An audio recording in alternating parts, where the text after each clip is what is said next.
என்னை ஆட்கொண்டவரும் நான் செவிக்கிறோருமான ஆண்டவராகிய இயேசு கிறிஸ்துவின் நாமத்தினாலே அன்பினல் வாழ்த்துக்கள்.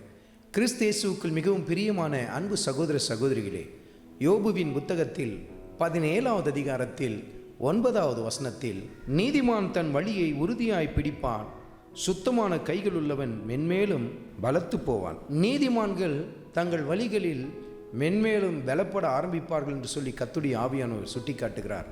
அது மாத்திரமல்ல, கைகளில் சுத்தமுள்ளவர்கள்.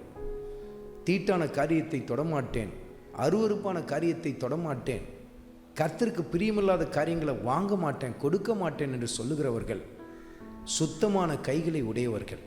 அப்படிப்பட்டவர்கள் பலத்து போவார்கள் என்று சொல்லி கர்த்தருடைய ஆவியானவர் சுட்டி காட்டுகிறார். நம்ம தேசத்தில் பார்க்குறோம்ல, லஞ்சம் பெருகி போய் கொண்டிருக்கிறது. இதெல்லாம் எதை காட்டுது? கைகளில் சுத்தம் இல்லாமல் அவங்க இருக்கிறத காட்டுது. எந்த காரியம் எடுத்தாலும் லஞ்சம் லஞ்சம் லஞ்சம் பெருகி கிடக்கிறது. ஆனால் அவர்கள் நினைக்கிறார்கள், இப்படி லஞ்சம் வாங்குவதனால கோடி கோடியாக நான் சேர்க்கிறேன், என் ஆஸ்தி அந்தஸ்தெல்லாம் பெருகுகிறது என்று நினைக்கிறார்கள். ஆனால் அவர்கள் பலகீனப்பட்டு கொண்டு இருக்கிறார்கள் என்று சொல்லி கர்த்தருடைய ஆவியானவர் சுட்டி காட்டுகிறார். சுத்தமான கைகளை உடையவர்கள் மென்மேலும் பலனடைய ஆரம்பிப்பார்கள் என்று சொல்லி கர்த்தருடைய ஆவியானவர் சுட்டி காட்டுகிறார். அருமையான மகனே, அருமையான மகளே, உன் கரங்கள் சுத்தமானவைகளாக இருக்கிறதுனால உன் குறைவுகளை நீ உன் வாழ்க்கையில் சந்திக்கிறது போல காணப்படலாம். ஆனால் கர்த்தர் சுட்டி காட்டுகிறார், நீ நிச்சயமாய் பலப்படுவாய் என்று சொல்லுகிறார். நீதிமான்கள் தங்கள் வழிகளிலே உறுதியாய் நிற்பார்கள்.